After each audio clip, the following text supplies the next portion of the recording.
A yau ne Asuwaju Bola Ahmed Tinubu ya fito yi maganganu game da tsohon gwamnan nan Dr. Abdullahi Umar Ganduje, har ya kara da cewa ya dakatar da shi game da wannan magana da yake yi ta injiniya Rabi'u Musa Kwankwaso na cewa in har sun haɗu a wannan guri fila ga baki ɗaya, ya ce sai ya buɗe tafukan hannayensa ya tafkawa injiniya Rabi'u Musa Kwankwaso mari.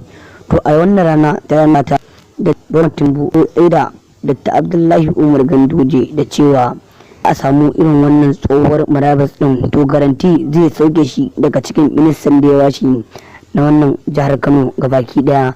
Amma mai sauraro kar ka manta da taba mana subscribing, sannan kuma da nana mana ƙararrawar sanarwa, domin shi ne za ka rinka samun cire-ciren mu da zarar mun dora. To mai sauraro muna fatan ka da in hawo wannan lokacin ne zuwan ka na farko cikin wannan tasha mai albarka, to danne ka daura mana subscribing, sannan kuma ka danna mana ƙararrawar sanarwa. To ga wannan cikakken rahoto ke zuwa maka a cikin wannan tasha mai albarka. Dr. Abdullahi Umar Ganduje ya fito yi magana game da Bola Ahmed Tinubu, ya ƙara da cewa to inda akan injiniya Rabi'u Musa Kwankwaso to sai ya riga raba jiha gabaki daya, saboda gwamnan Kano gabaki daya injiniya Rabi'u Musa Kwankwaso ya ƙara da cewa to tunda har wannan abin yake faruwa, to yi magana ga Abba Kabir shine gwamnan wannan ƙasa ta Kano gabaki daya.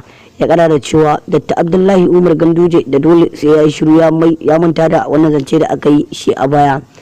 Dr. Bola Ahmed Tinubu ya kara da cewa to garanti kuwa inda ya biya cire hannunsa ba game da wannan magana ta siyasa ta Najeriya gabaki daya, to zai shigar da kara kotu sai an bincike sa. Jam'iyyar ESPP sun binciki Dr. Abdullahi Umar Ganduje wannan rago kuɗaɗen da ya riga ya cinye, za a riga a tara su gabaki daya.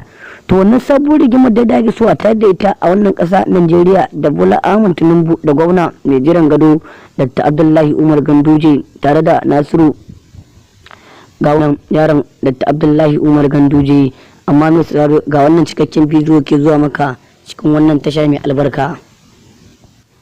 Mr. Bola Ahmed Tinubu sun tattauna tare da injiniya Rabi'u Musa Kwankwaso domin shigar da ƙara da Dr. Abdullahi Umar Ganduje na wannan kudaden da ya riga ya cinye a baya.